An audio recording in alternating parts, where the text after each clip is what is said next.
Hello friends, welcome back to your own channel fun tech investment. दोस्तों, हम आ गए हैं आप लोगों के लिए स्ट्रेटेजी लेने की मार्केट की कि मार्केट कैसे बिहेव करता आया है, आगे क्या होने की संभावनाएं मार्केट में बनते जा रही है। आप में से अगर किसी ने हमारा प्रीवियस वीडियो नहीं देखा हो दोस्तों, तो जाके चेक कर लीजिएगा कि हम 3 दिन पहले क्या बात करके गए थे मार्केट में कि मार्केट में क्या होने की पॉसिबिलिटी बढ़ रही है। क्योंकि पुट कॉल रेशियो बहुत बढ़ चुका था already, Nifty and bank Nifty दोनों का। मार्केट एक बहुत ऊपर निकल चुका था थोड़े टाइम के लिए, इसलिए एक बार के लिए करेक्टिव फेज आना जरूरी था। क्योंकि कोई भी चीज सीधी लाइन में एक साथ नहीं चलती है। तो आप में से किसी ने अगर पिछला वाला वीडियो नहीं देखा हो, जाके चेक कर लीजिएगा। जैसे हमने बिहेव बताया था आपको, मार्केट ने एग्जैक्टली वैसे बिहेव किया। और हम टेक्निकली स्टॉक्स को या फिर मार्केट को कैसे स्टडी करते हैं, वो भी आपको आपको समझना है। तो हमारा ये टेक्निकल एनालिसिस वाला कोर्स आप एक बार स्टडी कर सकते हैं, देख सकते हैं। आधे घंटे का है, ज्यादा टाइम लगेगा नहीं, और आपको टेक्निकली बहुत सारी चीजें समझ में आने लग जाएगी। दोस्तों, आप में से अगर किसी ने चैनल को सब्सक्राइब नहीं किया है, नए हैं चैनल के ऊपर, जाके चैनल को एक बार सब्सक्राइब कर दीजिए, ताकि आपको ऐसे ही मार्केट के ऊपर और स्टॉक्स के ऊपर नोटिफिकेशन वाले वीडियोस मिलते रहें, और आपको लर्निंग आगे भी प्रोवाइड होती रहे। अब देरी नहीं करते, सीधे चलते दोस्तों अपने निफ्टी 50 के चार्ट के ऊपर कि मार्केट ने कैसे परफॉर्म किया है और हम क्या बात करते शुरू से आ रहे थे। देखिए दोस्तों, ये आ गया निफ्टी 50 का चार्ट आप लोगों के सामने। यहाँ दोस्तों निफ्टी 50 ने एज इट इज, जैसे कि हम शुरू से बात की है, 20 डे की मूविंग एवरेज से सीधे नीचे ही काम करवा रहा था। ये 20 डे की मूविंग एवरेज है, जो कि पर्पल वाली लाइन आ रही है। एक बार ये ब्रीच होती है, उसके बाद में आपको बड़ा मूव नीचे की तरफ या ऊपर की तरफ मिलता है। जब मार्केट ने इस रेंज में एक बार टाइम बिताया, उसके बाद में जब ये 20 डे मूविंग एवरेज के ऊपर निकला, क्योंकि ये 1 डे का चार्ट अब डिस्कस करें दोस्तों, एक एक कैंडल एक एक दिन की कैंडल है। तो जब ये मार्केट यहाँ से निकला, उसके बाद में आपको एक अच्छी मूव मिली। उसके बाद में थोड़ा सा रिट्रेस किया, यहाँ तक वापस आया, उसके बाद फिर आपको अच्छी मूव मिली। हमने जब बात की थी आपसे, तो देखिए मार्केट यहाँ पे था। उस समय हमने हमसे बात की थी कि एक बार मार्केट में करेक्टिव फेज आना चाहिए। और मार्केट ने कल क्या किया, फ्राइडे के दिन, फ्राइडे के दिन अपने 20 डे मूविंग एवरेज को रिक्लेम किया और वहां से एक हैमर बना के ऊपर निकल गया। That means what, that means उसको अपने 20 डे मूविंग एवरेज के ऊपर एक बार आना था, वहां से एक अच्छा मूव के लिए आगे प्रिपेयर होना था, और शायद ऑल टाइम हाई के लिए भी निकलने के लिए ये तैयार हो रहा है। तो आपको यहाँ पे अब नजर बना के रखनी है दोस्तों, पीछे नहीं हटना है, आपको काम करते ऐसे ही जाना है। अब दोस्तों, हम बात कर लेते हैं एक बार शॉर्ट टर्म में कि शॉर्ट टर्म वाले ट्रेडर्स जो कि डे टू डे निफ्टी में काम करते हैं, उनको 15 मिनट के टाइम फ्रेम के ऊपर चल के 15 मिनट टाइम फ्रेम के ऊपर क्या मार्केट बताने की कोशिश कर रहा है हम। ये देखिए दोस्तों, 15 मिनट्स के ऊपर यहाँ भी एक चैनल था, जहां से मार्केट एक, ये यहाँ से जब डिप हुआ मार्केट, ये देखिए, उसके बाद में एक ऊपर लिया, उसके चैनल बनाया। और इसने कल क्या किया है, 15 मिनट्स के चैनल यहाँ पे इस कैंडल के साथ में इसको ब्रेकआउट किया। उसके बाद आपको मूव देखो, कितना बढ़िया मूव मिला है। ये आपको मूव मिला है, अभी भी मूव कंटिन्यू होने की पूरी गुंजाइश है, क्योंकि ये एक पैटर्न बना रहा है। पैटर्न उसको बोलते हैं डब्लू पैटर्न। ये देखिए, ये एक डब्लू पैटर्न की निशानी है। अभी जब इसकी नेकलाइन टूटेगी, तो आपको एक अच्छा मूव ऊपर की तरफ देखने को मिलने वाला है, जो कि मंडे पॉसिबल है या ट्यूसडे पॉसिबल है। आने वाली एक्सपायरी भी है, बड़ी एक्सपायरी है। तो उस एक्सपायरी पे एक आइदर साइड, डाउन साइड या अप साइड की मूव होनी लाजमी हो जाती है। लेकिन हम नीचे का काम पीछे करके आ चुके हैं, तो हमें ये समझना है कि आगे आपको मूव ऊपर की तरफ ही देखने को मिल सकती है। अब एक बार दोस्तों हम लेवल्स लगा देते हैं इसके ऊपर, कि लेवल्स अगर हम लगाएं मार्केट के ऊपर, तो कहाँ कौन कौन से मेन लेवल्स बन रहे हैं अगर हम इंट्राडे ट्रेडिंग करते हैं तो उसे इंट्रा ट्रेडिंग के अंदर आपके लिए सबसे मेन लेवल तो ऊपर का जो आने वाला है, वो आने वाला है ये वाला। सबसे पहले मार्केट अगर ऊपर जाता है, तो ये 18,300 के आसपास जाके एक बार रुकना चाहिए।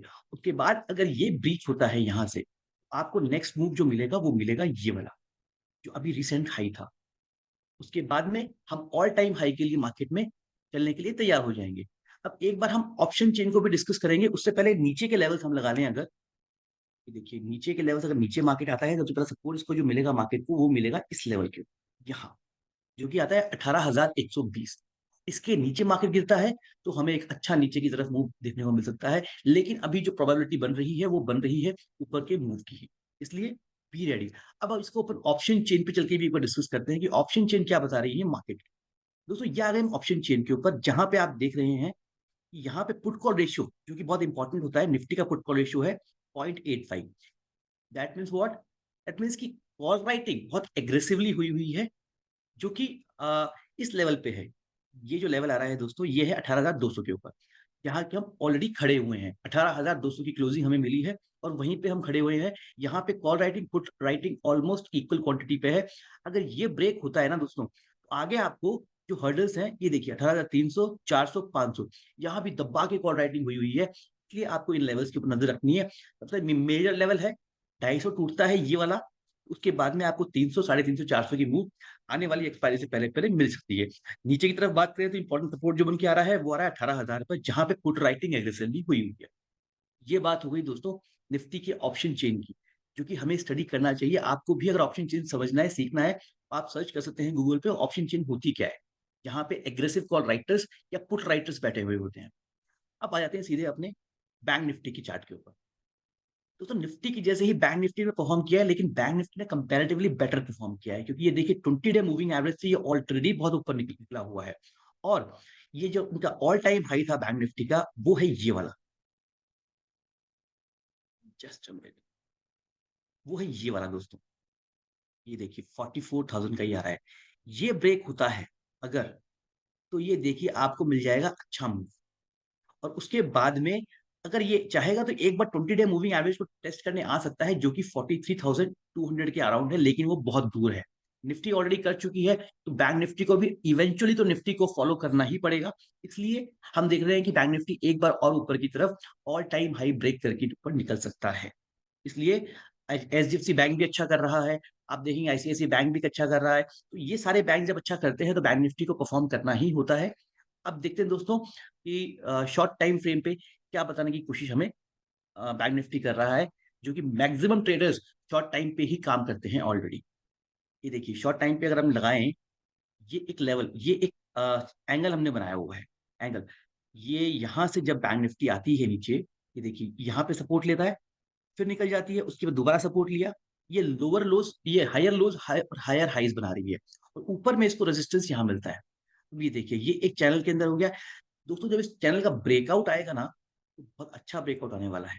यानी कि यहाँ से अगर निकलेगा, देखिए कल भी जो क्लोजिंग आई वो इस चैनल के अंदर ही क्लोजिंग आई है। अभी जब निकलेगा इस लेवल से, यहाँ से जब निकलेगा, आपको एक बड़ा मूव ऑल टाइम हाई का देखने को मिलने वाला है। 44,200 का लेवल एक लेवल ऐसा आ जाता है, जो कि ऑल टाइम हाई के ऊपर अगर 15 मिनट की कोई कैंडल क्लोज करती है यहाँ पे, आप समझ जाइएगा कि अब हम ऊपर की तरफ अच्छे मूव के लिए रेडी हो रहे हैं। और उसके बाद में आपको एक 45,000, 46,000 ये वाले लेवल्स भी देखने को बहुत जल्दी मिलने वाले हैं। अब बात करते हैं अगर बैंक निफ्टी को नीचे आना है मंडे के दिन, तो कहाँ तक आ सकता है? तो वही वाला जो चैनल हमने लगाया हुआ है ये वाला, कि यहाँ से यहाँ एक बार और आ सकता है। उसके बाद में ये एक ब्रेकआउट कर सकता है, या फिर यहाँ से ब्रेक डाउन भी आ सकता है। तो इन लेवल्स के ऊपर हमें नज़र रखनी है, ये आप लेवल्स नोट करके रख सकते हैं, या आप अपने खुद के चार्ट के ऊपर भी इनको बना सकते हैं। ये हो गई बैंक निफ्टी के शॉर्ट टाइम फ्रेम की बात।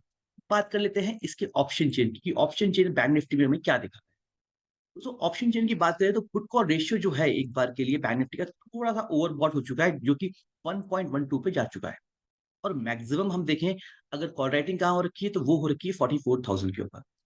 अगर 44,000 ब्रेक होता है, जो कि बहुत नियर है, ऑलरेडी बैंक निफ्टी 43,950 के अराउंड क्लोजिंग हुई है। अगर ये 44,000 का लेवल निकलता है दोस्तों, तो बहुत बड़ी शॉर्ट कवरिंग मूव आपको देखने को बैंक निफ्टी में मिल सकती है, जो कि ये छोटे-छोटे जो कॉल राइटर्स हैं, ये तो ट्रैप होंगे ही ऑब्वियसली। उसके बाद जो मेजर सपोर्ट मिलेगा बैंक निफ्टी को, वो रेजिस्टेंस मिलेगा, वो मिलेगा 44,500। तो इसलिए अगर 44,000 ब्रेक करके बैंक निफ्टी 15-20 मिनट तक अगर काम करवाए या आधे घंटे काम करवाए, तो आप समझ जाइएगा आपको एक बहुत बड़ा मूव बैंक निफ्टी में देखने को मिलने वाला है। नीचे की साइड अगर देखिए अपन, पुट राइटिंग कहाँ एग्रेसिव हो रखी है, तो पुट राइटिंग भी एग्रेसिव एक बार तो 44,000 के ऊपर ही हो रखी है। हो सकता है स्मार्ट मनी को ये पता हो कि 44,000 तो इस हफ्ते टूटने वाला है एक्सपायरी पे, तो वो पुट राइटिंग यहाँ करके गया हो। उसके बाद में पुट राइटिंग नीचे की तरफ है, वो है 43,500 के लेवल के ऊपर। तो यहाँ पे आपको नजर बना के रखनी है, यहाँ से आपको एक मूव अच्छा देखने को मिल सकता है आने वाले टाइम के ऊपर। ये बात हो गई दोस्तों निफ्टी एंड बैंक निफ्टी की। अब हमेशा की जैसे हम जो स्टॉक स्टडी करते हैं, दो स्टॉक जो मैं आप लोगों को लेके आया हूँ, वो फर्स्ट है जीएनएफसी।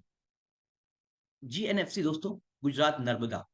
दोस्तों ये एक स्टॉक है जो कि अप्रैल के अंदर अपने लेवल्स के ऊपर 900 के लेवल्स के ऊपर चला करता था। उसके बाद इसने एक करेक्शन लिया, एक रिट्रेस किया अपने आप को, उसके बाद में एक ज़ोन में चला गया, इस ज़ोन का देखिए ब्रेकआउट आया, उसके बाद में रीटेस्ट हुआ है, क्योंकि रिज़ल्ट्स आए थे, कंपनी के रिज़ल्ट थोड़े से अच्छे नहीं आए थे। उसके बाद कंपनी ने क्या किया, इसने शेयर ने ये अपने 200 डे मूविंग एवरेज के ऊपर एक बार आ गया, जो कि एक बहुत इंपॉर्टेंट सपोर्ट इस स्टॉक के लिए हो जाता है।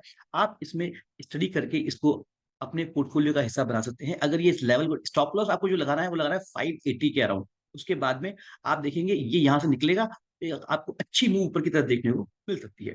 अगर हम इसके फंडामेंटल्स की बात करें दोस्तों, क्योंकि हम फनटेक इन्वेस्टमेंट चलाते हैं, दैट मीन फंडामेंटली और टेक्निकली दोनों हम स्टॉक्स को स्टडी करते हैं दोनों तरीके से। तो अगर हम देखेंगे यहाँ पे, तो जो स्टॉक का पीई है दोस्तों, दैट इज वेरी लेस। ये देखिए बहुत अच्छे वैल्यूएशन पे 6.27 के पीई के ऊपर आपको ये मिल रहा है। और जो आरओसीई है कंपनी का, दैट इज 22.9।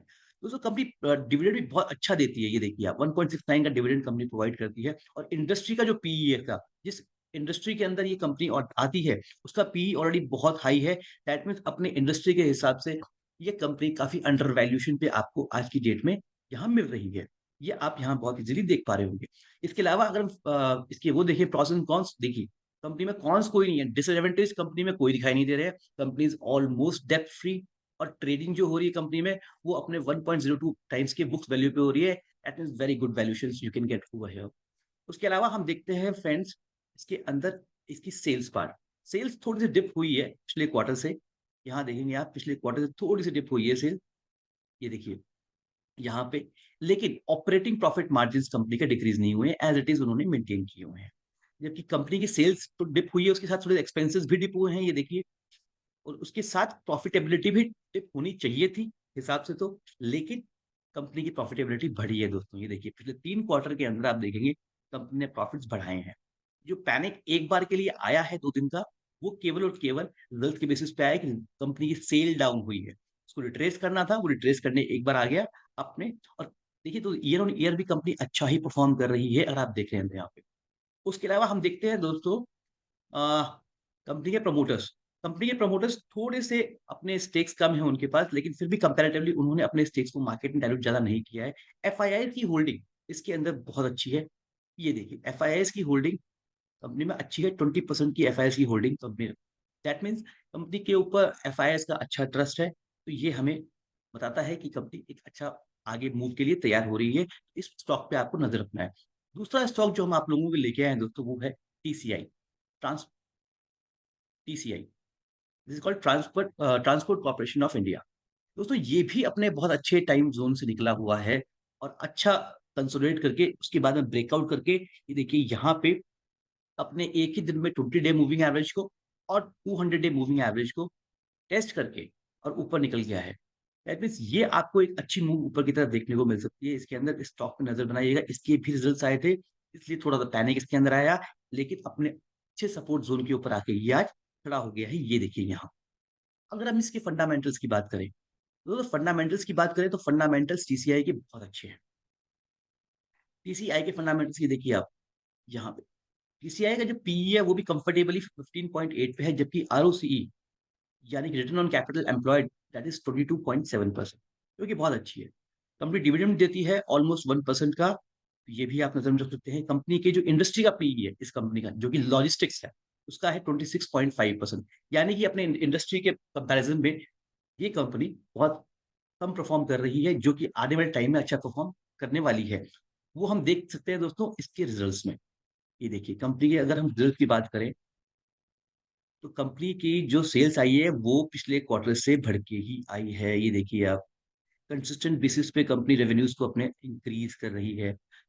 तो मार्जिन में थोड़ी सी डिप जरूर आई है इसके ऑपरेटिंग प्रॉफिट मार्जिन में 11% पिछले क्वार्टर से, लेकिन ओवरऑल ये 10-12% का मार्जिन अपने रखते ही रखते हैं। इसलिए मार्जिन भी कंफर्टेबल हमें दिखाई दे रहे हैं। और कंपनी का जो प्रॉफिट है वो थोड़ा सा डिप हुआ है 5 करोड़ से। यहाँ ये देखिए यहाँ पे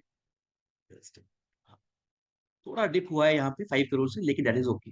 अब इसकी हम उसकी बात करें प्रमोटर्स की, प्रमोटर्स ने प्रमोटर्स के पास स्टेक कितनी है, क्या प्रमोटर्स ने अपने स्टेक को बढ़ाया है? Yes friends, promoters consistent basis पे अपने स्टेक्स को बढ़ाते जा रहे हैं अपनी कंपनी में। That means they have got trust in their own company. तो ये चीजें भी हमें माइंड में रखनी पड़ती है फंडामेंटली किसी स्टॉक को स्टडी करने के लिए। तो 5 मिनट का टाइम लगता है, लेकिन हम कोई भी चीज को टेक्निकली और फंडामेंटली स्टडी करके अगर इन्वेस्ट करेंगे, तो हमारे लॉस होने की प्रोबेबिलिटी 90% से ज्यादा नहीं रहेगी। लॉस होगा ही नहीं बिल्कुल आपका, और आप इसमें देखेंगे कि 10% प्रोबेबिलिटी है लॉस की रह जाएगी और 90% प्रॉफिट आप दबा के निकलने वाले हैं। दोस्तों आई होप आपको आज का वीडियो पसंद आया होगा एनालिसिस वाला स्टॉक्स पे भी और निफ्टी बैंक निफ्टी में भी।